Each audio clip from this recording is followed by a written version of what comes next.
I'm pleased to say that I'm joined in the back today by James Thompson, who is the Deputy Common Councilman for the ward of Walbrook and Chair of the City of London Police Authority Board. James talks extensively about his CABS Across Bank campaign, which aims to restore taxi access across Bank Junction and enhance the availability of black cabs in the City of London.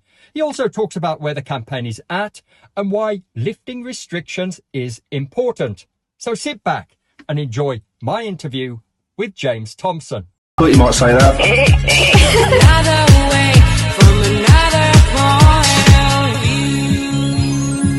London Taxi Radio, the cabby's choice.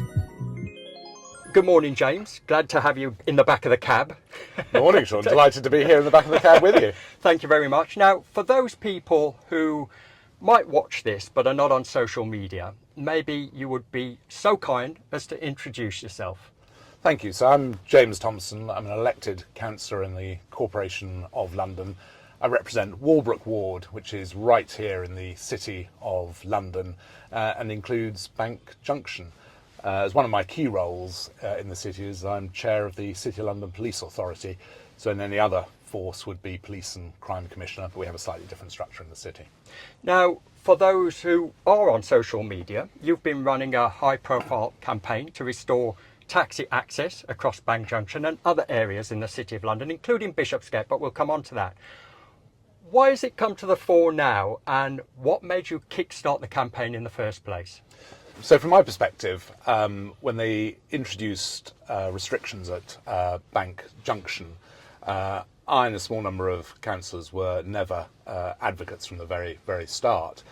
There were a number of councillors who supported the restrictions on the basis of it initially being a trial, and when it was brought in permanently, if there were unintended consequences, it would be very easy to change or alter those restrictions. In fact, it's been proven to be anything but easy or straightforward, and indeed we've been talking about lifting the restrictions potentially for black cabs for the best part of 5 years. And that led to us having a motion at the Court of Common Council, which was put forward by Alderman Tim Hales and supported by 44 other councillors back in April 2022 to get on with and evaluate the lifting of restrictions at Bank. Here we are 2 years on, Right. And we're still talking about it, and hence the need to really ramp up the campaign, which we started doing in September last year. So, on the website, you state that taxis are an integral part of London's public transport network and lifting restrictions is important. And you go on to list a number of groups and people who lifting restrictions would benefit. Can you just run us through that list and why it is important to them? Yeah, so what I would start off by saying is some people think this is a campaign by the taxi trade. First and foremost, this is not a campaign by the taxi trade or for the taxi drivers themselves. The reason I've got so engaged with this campaign is representing the ward in the heart of the city. It's really clear that passengers, users of black cabs are unable to get cabs due to lack of availability. And that lack of availability is directly linked to the restrictions. The data show it, the feedback from drivers show it. But the groups that I are campaigning for are effectively city businesses who are absolutely reliant on taxis for short journeys getting in and around the city. When they have visitors coming from overseas, they have complaints that they're unable to get to or from businesses in the city. The case of one elderly owner of a financial services business in this ward who refuses to come into the city and will have all of her meetings in the West End. I think there's a real risk that business will relocate outside. It's also for the mobility challenged. I've had stories of people who have come out of events, whether they've got back pains, arthritic, wheelchairs, simply unable to get taxis. So on equality grounds, it's really important that taxi access is restored. I had the story of one lady who works for a city business who now finds it so difficult to get in or out of her business, previously relying on black cabs. She is thinking of getting a job elsewhere. That is just unacceptable. Yeah. It's also women's safety. One of the key priorities in the city is having a safe nighttime economy, tackling and preventing violence against women and girls. women don't feel safe if they come out of a business at night or have been out for a night out and they can't get a black taxi. And I've heard many stories of women who are not feeling safe as a result of it. And finally, the City of London is a huge visitor destination. It's full of iconic sites. It's part of the city's strategy, city destination strategy, to get people to come to the square mile. And black cabs are a really important part of bringing people into the square mile and taking them out. And it cuts across all of those ambitions, I think, of the Corporation of London. Well, you mentioned safety, women's safety in particular, and that's crucial to the campaign. I think we need to talk a little bit about safety in general, because otherwise we get accused of avoiding the elephant in the room, you could say. And the scheme was initially brought in on the back of safety. I think they even coined the phrase bank on safety. And it's inarguable, isn't it, that they needed to bring in some safety measures. But when we looked at the statistics which were published by the City of London, we noticed that taxis hadn't been involved in any significant collisions or incidences in the 5-year period leading up to when the scheme was brought in. And I think you're on record as saying that since the scheme has been brought in, taxis haven't been involved in any significant collisions or incidences either. So with safety in mind specifically, you believe restricting taxis is unnecessary, don't you? Completely. And look, black cabs are proven to be one of the safest forms of transport. At the time bringing restrictions, there was some erroneous data which actually lumped in black cabs with the broader private hire trade. But I don't think in the last 10 years there's been any serious collision between black cabs in or around Bank Junction. To be clear, I do welcome actually a lot of the benefits that have been brought in around the Bank Junction, wider pavements, it's much safer for pedestrians, it creates a better environment, and it does encourage active transport. But I think the unintended consequence is, because of the restrictions there, black cabs avoid the whole of the sort of bank area and simply don't apply for hire. So I think banning cabs on safety grounds simply doesn't stack up. And actually, if the junction was to be lifted, it might not be through all limbs of Bank Junction.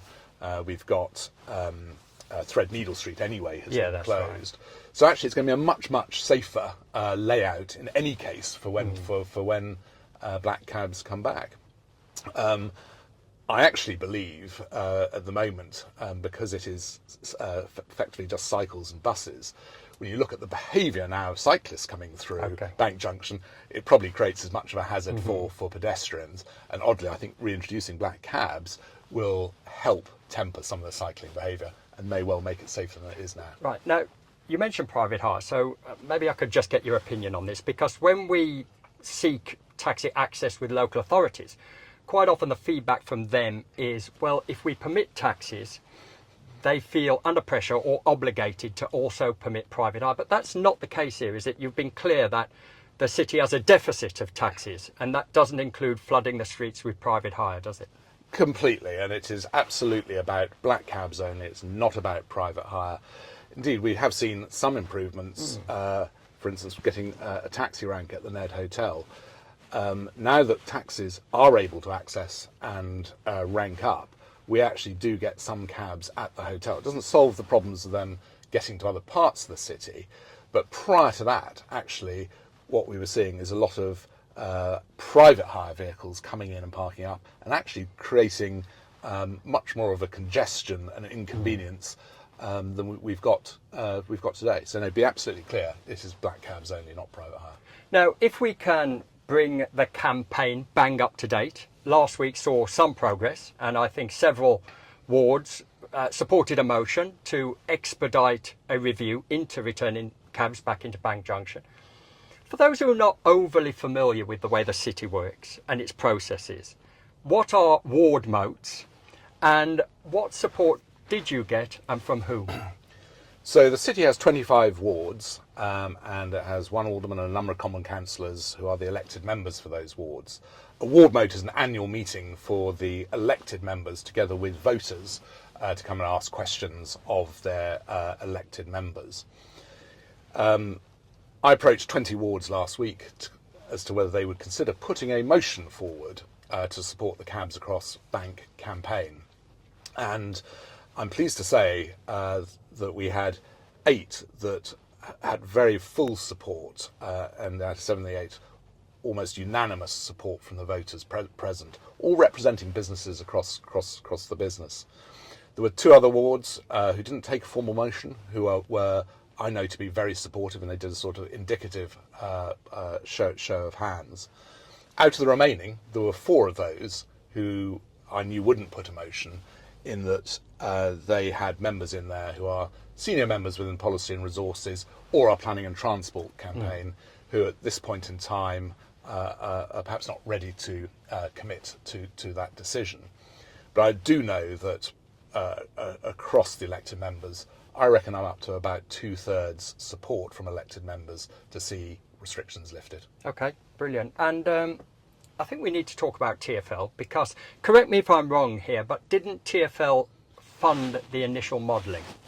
I couldn't tell you about the funding, but TfL are have been very closely involved with the restrictions on Bank and indeed Bishopsgate. So what obstacles do TfL present? Because even though Bank Junction, we've got to be clear, Bank Junction and the surrounding streets are under the jurisdiction of the City of London. But what influence does TfL have, and what obstacles do they present? So TfL does have very significant influence over the key roads that go through the city. So effectively the arterial roads, particularly where there are bus routes.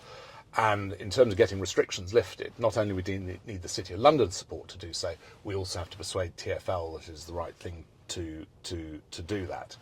So part of the reason we've got the CABS Across campaign is to try and gather the evidence, not just to support decision making within the City of London, but also to support TfL taking that decision to lift restrictions as well. Now, as part of that, it's not just about the campaign. There is traffic modelling that's going on around Bank Junction and elsewhere. My other reflection is I think the relationship between TfL and the corporation had drifted apart. And to be fair, it wasn't just around Bank Junction. We saw the 4 underground tubes closed on the weekend of Lord Mayor's show. And I think as a stakeholder, the Corporation of London was not being treated as a major stakeholder by TfL. I'm pleased to say, actually, one of the outcomes of the campaign is there are now regular meetings between senior leadership within the corporation and TfL. And I think there is definitely support for the direction of travel. Right. But we need to make sure we've got all of the evidence, both traffic modelling and the evidence that we've collected from CABS Across Bank. And on the subject of TfL, Bishopsgate is a TfL road. Now, if you ask me, I think that stretch of road is the most ludicrous stretch of road in the whole of London. I think the way it's divvied up defies all kind of logic. It is also a critical route from one major transport hub, Liverpool Street, to another major transport hub, London Bridge, as well as London Bridge Hospital and Guy's Hospital. And it also prioritises one stretch of road above several other more intricate roads in the City of London. What wider impact does the restrictions on Bishopsgate have, and by extension London Bridge, on the surrounding area?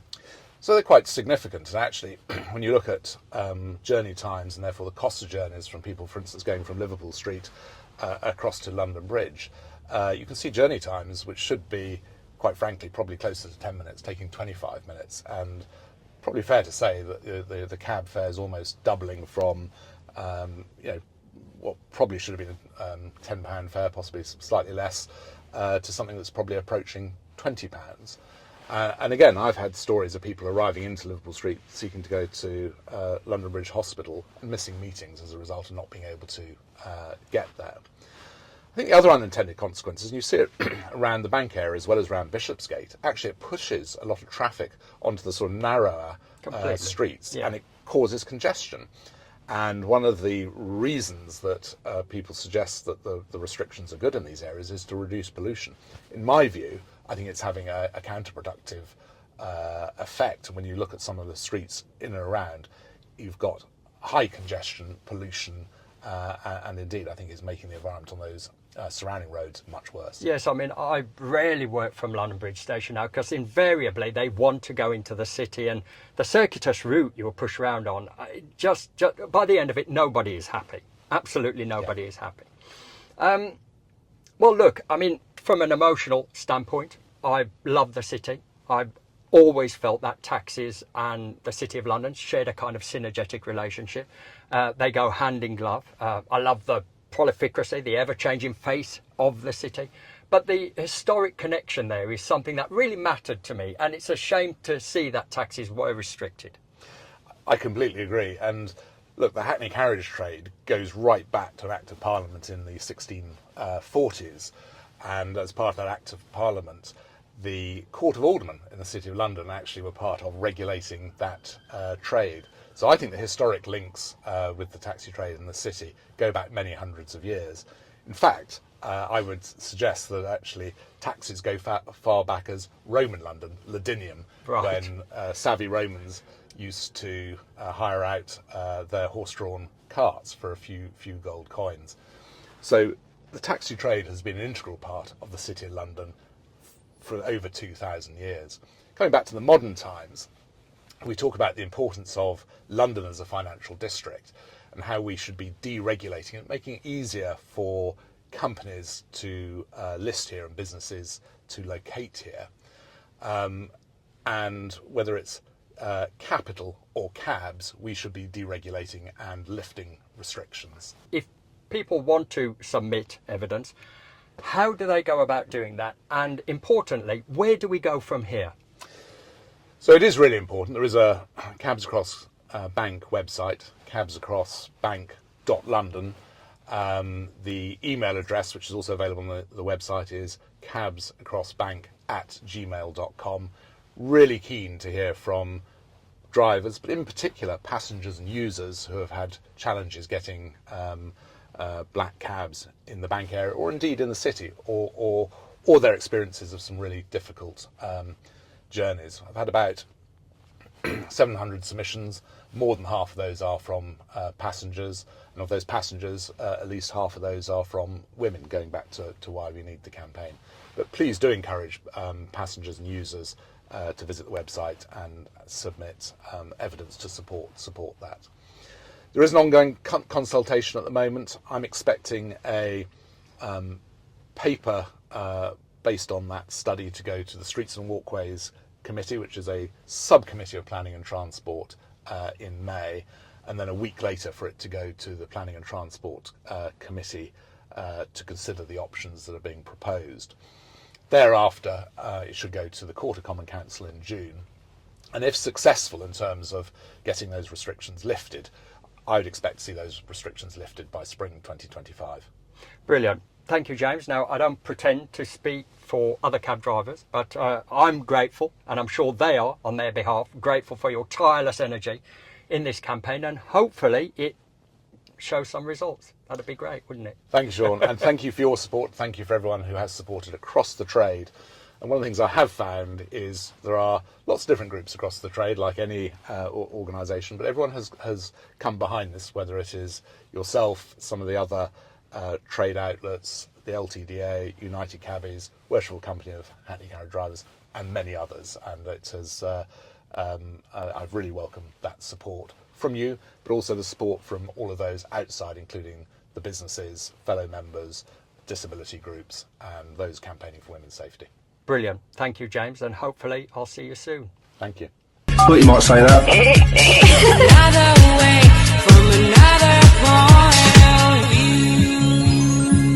London Taxi Radio, the cabby's choice.